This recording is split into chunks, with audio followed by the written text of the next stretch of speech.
Imaginemos un paciente en shock séptico ingresado a la unidad de cuidados intensivos. Su presión arterial está peligrosamente baja y, como intensivista, iniciamos noradrenalina para remontarla. Logramos estabilizar la tensión, pero en las siguientes 48 horas, el paciente progresa a estar confuso. Su abdomen distendido, apenas tiene ruidos intestinales y su diuresis ha disminuido. ¿Pueden ser efectos colaterales de la noradrenalina?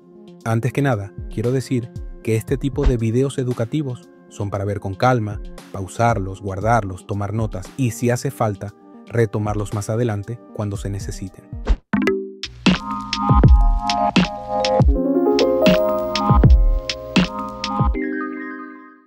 Hoy hablaremos de los efectos no cardiovasculares de los vasopresores basándonos en la revisión reciente de Lan y colaboradores.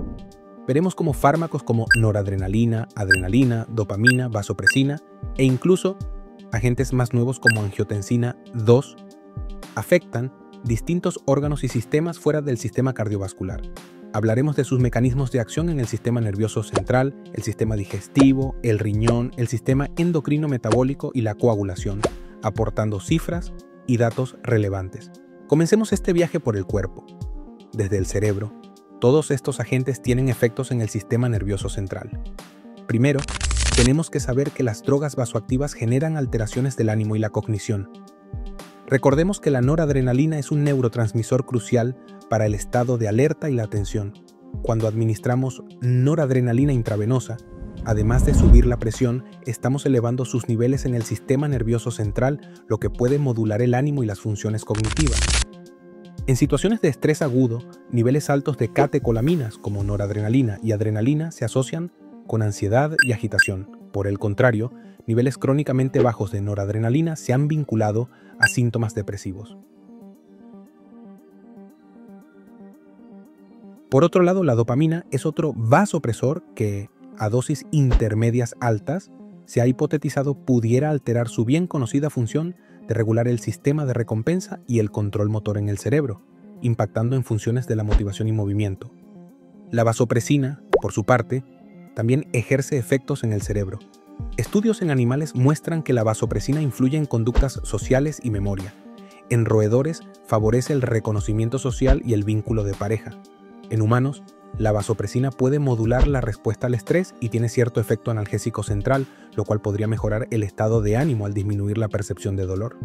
Curiosamente, estas acciones pueden diferir según el sexo. Se ha observado que la vasopresina tiene efectos ansiolíticos más marcados en mujeres, quizás por su interacción con hormonas sexuales. Entonces, ¿cómo afectan la función neurológica? ¿Cómo limitar su potencial neurotoxicidad? A corto plazo, un nivel adecuado de noradrenalina en el cerebro mejora el nivel de alerta y puede incluso afinar el desempeño cognitivo en situaciones críticas. Sin embargo, niveles elevados y sostenidos pueden volverse neurotóxicos. La sobreestimulación adrenérgica produce estrés oxidativo y excitotoxicidad neuronal. En modelos experimentales, la exposición prolongada a altas concentraciones de catecolaminas se asoció con daño neuronal como la apoptosis de neuronas y la reducción de neurogénesis. Asimismo, dosis altas de vasopresina podrían comprometer la perfusión cerebral al elevar demasiado la resistencia vascular, contribuyendo a isquemia o edema cerebral en algunos contextos. En la práctica, estos hallazgos nos recuerdan por qué algunos pacientes en shock, pese a recuperar tensión arterial, presentan delirium. Además de causas multifactoriales, las propias drogas vasopresoras pueden jugar un papel. Seguimos bajando por el cuerpo hasta la siguiente parada y ahora hablaremos de los efectos en el sistema digestivo. Una de las funciones más afectadas es la motilidad gastrointestinal. La noradrenalina y adrenalina activan receptores adrenérgicos en el tubo digestivo que alteran el peristaltismo. La estimulación de receptores alfa-1 tiende a disminuir la motilidad por contracción del músculo liso intestinal, lo que puede manifestarse como hilo adinámico en pacientes con infusiones continuas de catecolaminas. Por otro lado, los receptores beta-2 producen relajación del músculo liso. Por ejemplo, en situaciones de estrés físico, la activación beta-2 contribuye a redirigir el flujo sanguíneo hacia órganos vitales, reduciendo la actividad digestiva. El resultado neto en un paciente en shock suele ser un intestino en reposo, es decir, motilidad muy disminuida, absorción entérica comprometida e intolerancia a la nutrición enteral. Otro elemento abdominal para tener en cuenta es la afectación de la perfusión esplácnica. Los vasopresores cambian el flujo sanguíneo a los órganos abdominales. La vasopresina, por ejemplo, al activar receptores V1, provoca vasoconstricción potente en la circulación esplácnica. De hecho, se ha documentado que dosis bajas a moderadas de vasopresina reducen el flujo portal hepático entre un 26% y 37% sin cambios en la presión de la vena porta ni venas hepáticas. Es decir, incluso logrando estabilizar la hemodinámica general en un shock séptico con vasopresina, puede haber una disminución notable del riego mesentérico. Esto nos importa por la posible isquemia silenciosa en el intestino de nuestro paciente. Con noradrenalina, fenilefrina o angiotensina, que también son vasoconstrictores sistémicos fuertes, ocurre algo similar. Todos pueden desencadenar una redistribución del flujo que privilegia corazón y cerebro a expensas de hipoperfusión en las vísceras abdominales. Pero a nivel abdominal no acaba ahí el asunto. También nos enfrentamos al riesgo de la isquemia intestinal y riesgo de sangrado. En casos extremos, la intensa vasoconstricción esplácnica puede contribuir a isquemia mesentérica no oclusiva. Estudios clínicos indican que pacientes con niveles elevados de catecolaminas endógenas tienen mayor incidencia de hemorragia gastrointestinal por mala perfusión e inhibición de la cicatrización. Ahora, pasamos a los efectos en el riñón. En primer lugar, ocurre una alteración del flujo sanguíneo renal. Esto porque la mayoría de los vasopresores inducen cierto grado de vasoconstricción renal al aumentar la resistencia en las arterias renales.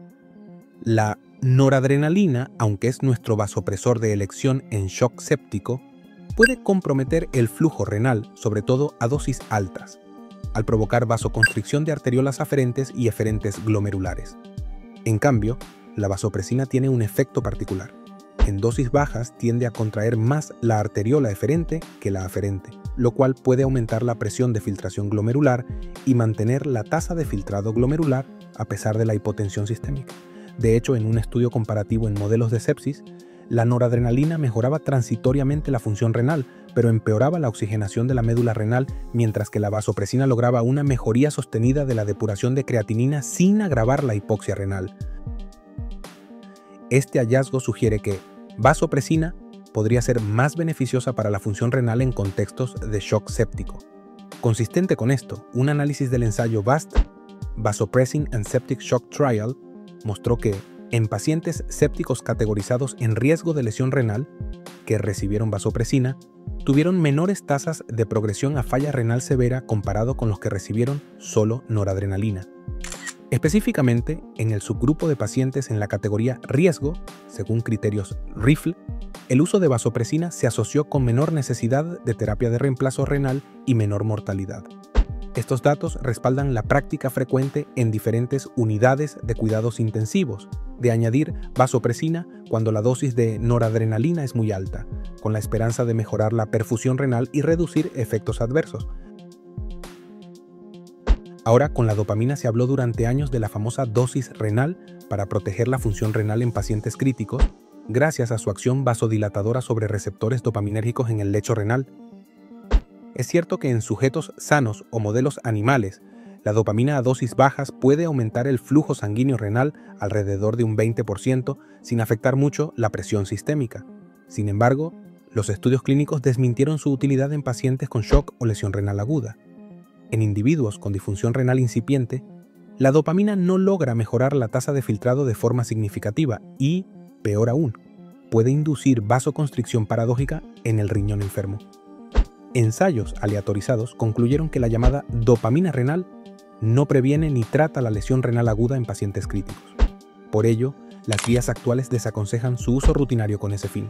Hoy reservamos la dopamina solo para casos muy específicos, debido también a sus efectos arritmogénicos. En la misma línea del riñón, se sabe que el uso de vasopresores en sí es un factor de riesgo para lesión renal aguda. ¿Por qué? Primero, por la vasoconstricción renal que mencionamos. Segundo, la inestabilidad hemodinámica típica del paciente crítico, episodios de hipotensión, variaciones bruscas de tensión, se suma al riesgo. Incluso con vasopresores, puede haber momentos de perfusión inadecuada al riñón. Tercero, las comorbilidades y condiciones subyacentes cuentan. sepsis, insuficiencia cardíaca o cirrosis hacen al riñón más vulnerable a cualquier caída de perfusión. Y finalmente, la dosis y duración importan.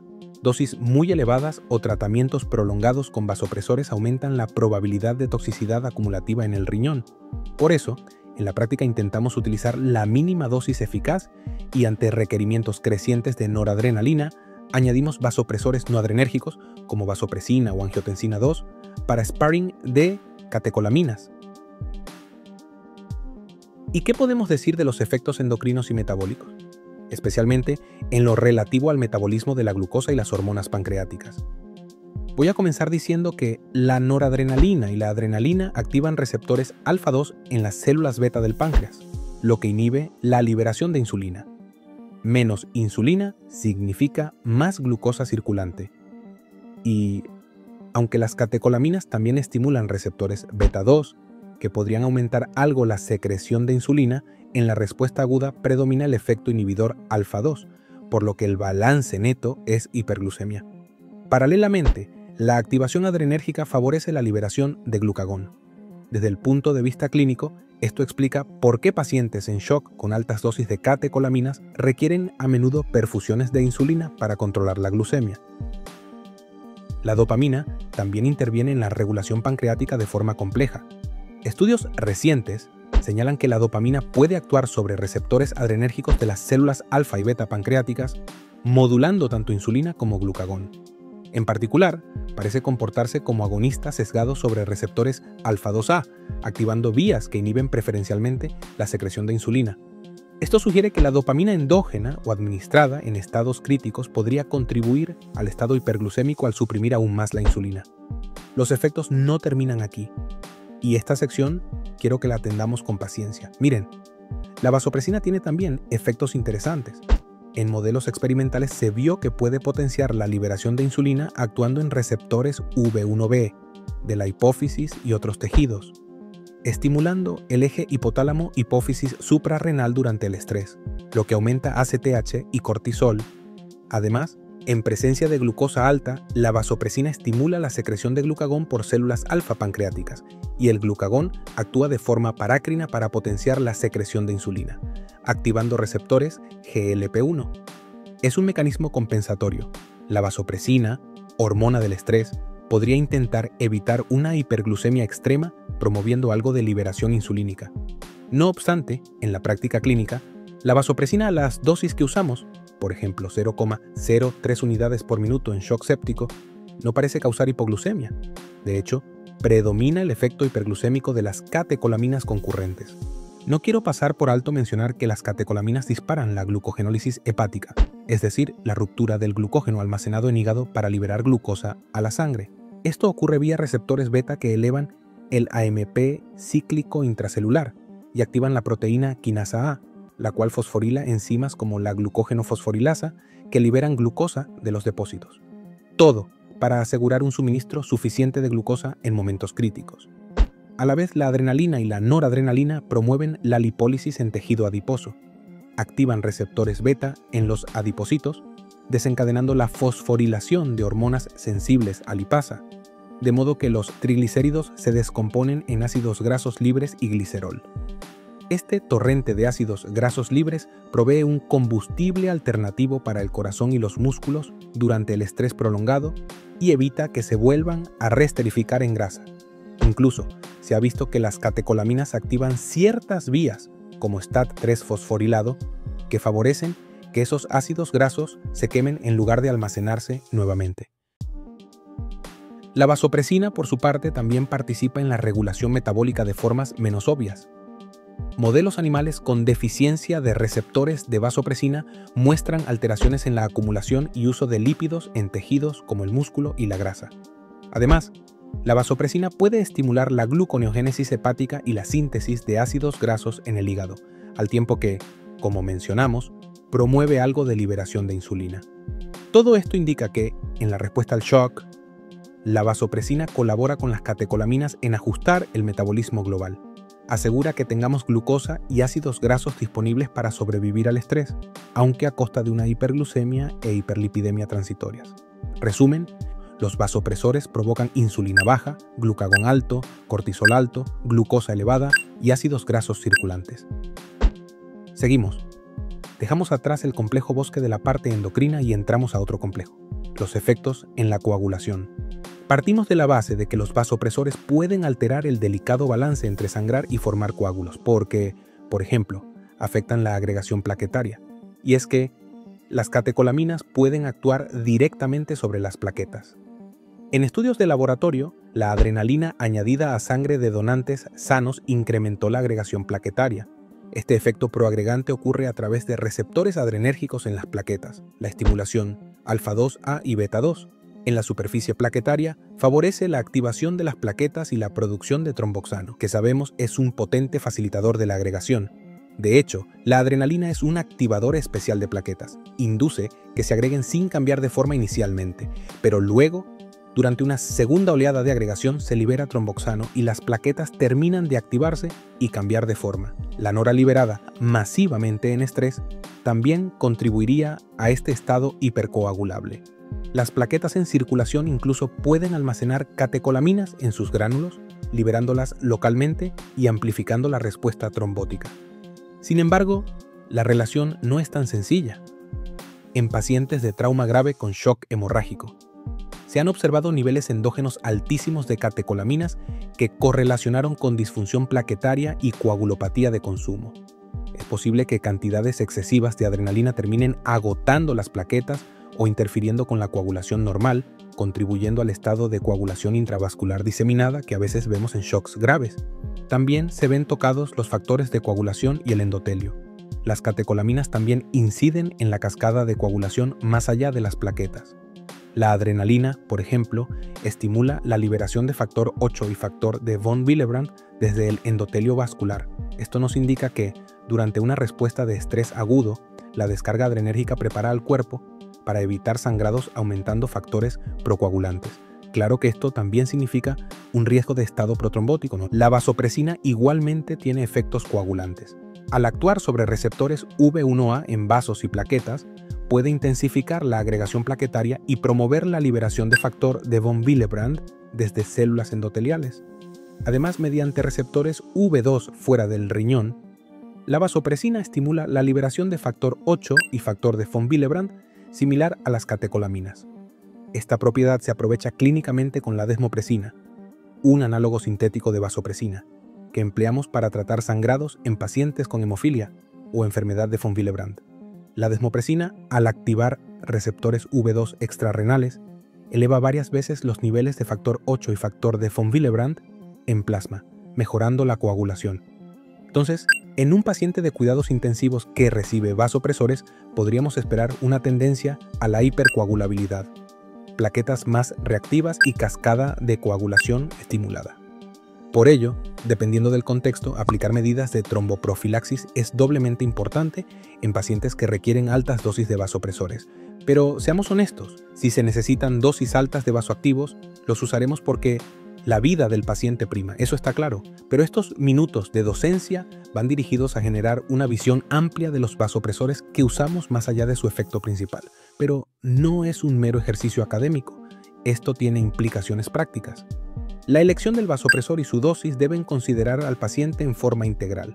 Por ejemplo, la noradrenalina sigue siendo el vasopresor de primera línea en shock séptico en Europa y a nivel mundial. Pero si un paciente requiere dosis crecientes, por encima de, digamos, 0,3 microgramos por kilo por minuto, habitualmente añadimos vasopresina a 0,03 unidades por minuto como coadyuvante. Esto no solo potencia el efecto vasopresor por vía diferente, sino que puede ayudarnos a reducir la dosis necesaria de noradrenalina y posiblemente mitigar algunos efectos adversos. Por ejemplo, proteger algo mejor la perfusión renal o evitar una vasoconstricción excesiva puramente alfa-adrenérgica. Del mismo modo, en casos de shock refractario, otros centros utilizan la angiotensina 2 como vasopresor de rescate y bolos de azul de metileno, aunque esto se escapa de la intención de este video. Adicionalmente, las guías europeas promueven la colaboración multidisciplinaria. En muchas unidades ya existe integración in situ del farmacéutico clínico en la unidad de cuidados intensivos que revisa las dosis y posibles interacciones.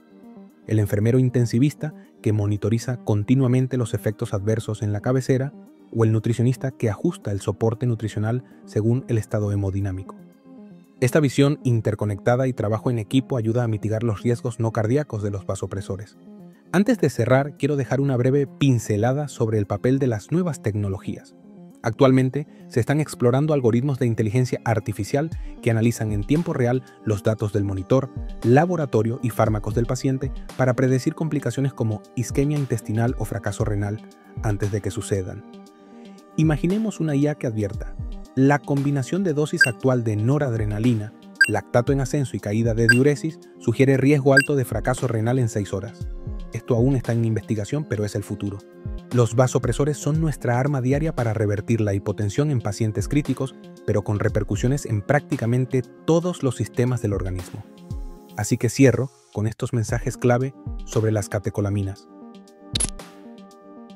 Cerebro: pueden alterar el estado de ánimo, provocar agitación o delirium y a largo plazo dañar neuronas por estrés oxidativo. La vasopresina puede afectar la perfusión cerebral. Digestivo: reducen el flujo sanguíneo esplácnico y alteran la motilidad intestinal. Esto predispone a ilio, isquemia mesentérica y lesiones mucosas. Riñón: la noradrenalina a dosis altas puede precipitar lesión renal aguda. La vasopresina, en cambio, podría preservar algo más la filtración en sepsis. Dopamina renal no ha demostrado beneficio clínico. Endocrino metabólico: acá inducen hiperglucemia de estrés inhibiendo insulina y liberando glucagón. Además, movilizan nutrientes para consumo rápido. Coagulación: ocurre activación de plaquetas, suben factor 8 y von Willebrand. Profilaxis tromboembólica y vigilancia de signos de isquemia periférica son obligatorias en pacientes con altas dosis vasopresoras. Tengamos un enfoque proactivo y multidisciplinario al usar vasopresores. Cuéntame en los comentarios el perfil de vasoactivos que usan en tu unidad. Gracias por quedarte, dale like y suscríbete. Esto es El Intensivista.